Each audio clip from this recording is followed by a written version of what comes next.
My big break came from about 70 applications trying to get my first job. And I think it was the 68 rejections that came before the big break that actually allowed that big break to occur. The feedback that I sought after all of those rejections made that resume every single time that little bit better, and it got to the point after the 68th kind of application where it all of a sudden became competitive against teachers who had been in the industry for 1, 2, all the way up to 20 years. You need to be prepared to work hard no matter what the position is. Check your ego at the door and be prepared to start at the bottom. And if you work hard and impress the people around you, I've seen that have some real tangible benefits. I'd say there's been a number of things that have led me to where I am today. It's sort of a culmination of lots of opportunities coming up and taking them all on.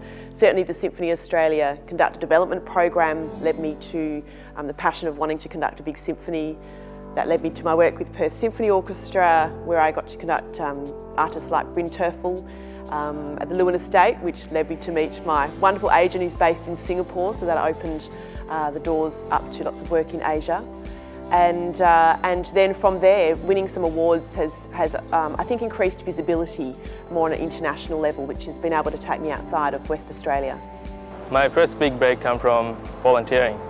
While I was in ECU, I used to volunteer a lot. So I was helping out ECU IT Service Desk in one of the events. I heard about this job in IT Help Desk.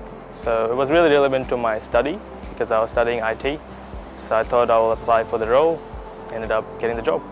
I had two big breaks because my career was split in the middle by a year out when I first moved to Australia. The first one was just after my undergrad degree. I had undertaken a summer internship with a local PR company while I was still studying, and I was lucky enough that soon after I graduated there was an opportunity to join them in a little fixed term contract, and that was really foot in the door back home because they were a big PR agency essentially for where I was from. And then in Australia, I got my big break actually via the ECU Careers Hub notice board, which was where my current job happened to advertise. They were looking for someone just part-time, started working for them part-time and then got made full-time after I graduated.